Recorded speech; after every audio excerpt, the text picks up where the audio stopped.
The partial government shutdown that has stalled funding for the Department of Homeland Security has entered day 6 with no signs of compromise between Congress and the White House. The shutdown started last week after congressional Democrats pushed for reforms of the Trump administration's immigration enforcement efforts. Our Lisa Desjardins has more on the funding fight.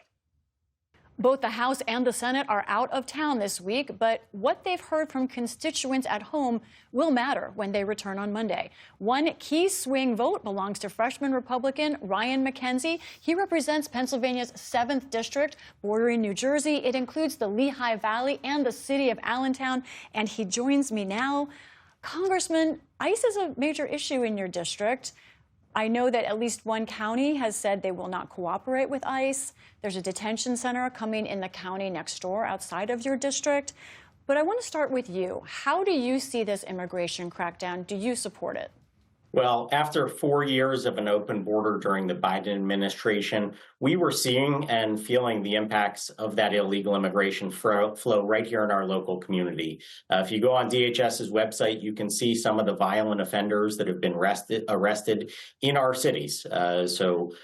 Very heinous individuals that should have been taken off the street. And when we do have those people that are detained, we want ICE to be able to appropriately pick them up. As you mentioned, Northampton County, unfortunately, has a sanctuary policy basically in place that does not allow them to release those individuals directly into ICE custody. That leaves our community vulnerable and less safe than it should be. And so I really push back on those policies strongly, and I think we do need to make sure that we are appropriately taking people off the street who shouldn't be here and are committing these violent crimes. At the same time, we are open, and I'm certainly open to reforms and the way that we can actually improve these operations at the federal government level. It's something that I think in every case, whenever you see instances like we saw in Minneapolis, which are very unfortunate, tragic situations involving American citizens, we do want to look at what are the possible reforms, the way that we can improve the way that everything is being conducted in law enforcement. And so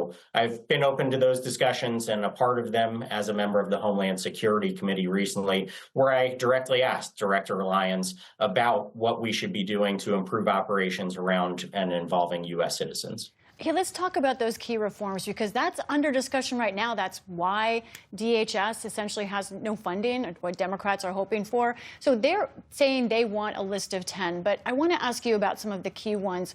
Tell me if you support or oppose any of these ideas: banning face masks, requiring identification for ICE officers, and whether there should be some kind of increased warrant requirement for entering homes. Where are you on those ideas?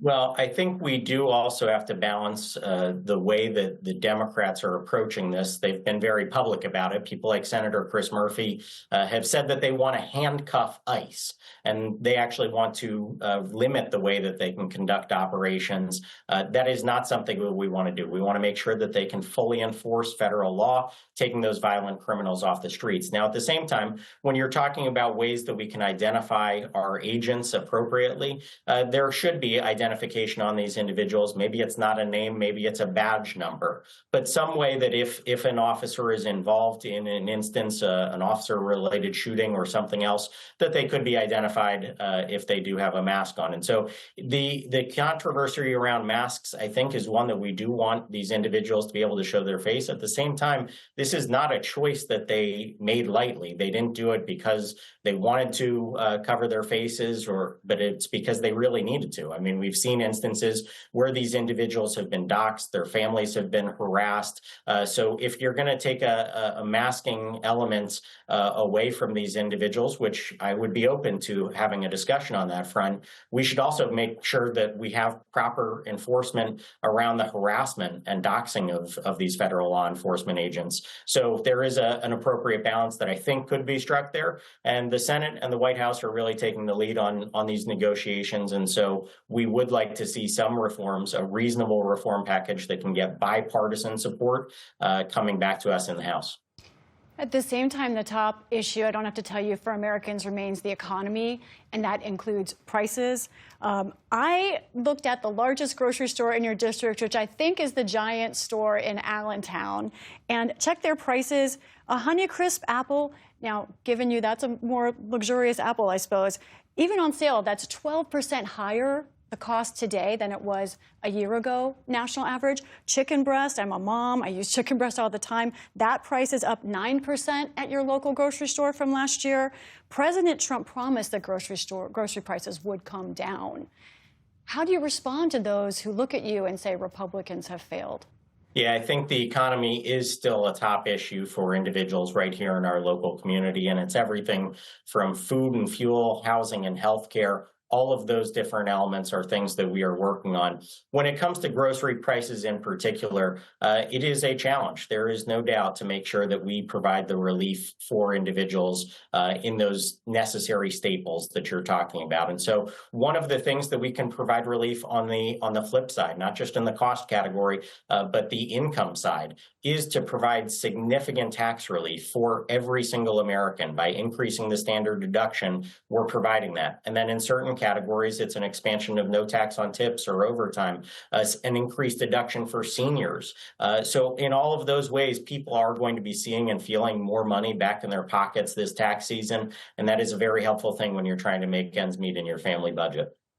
Congressman Ryan McKenzie, thank you so much for joining us. Thank you.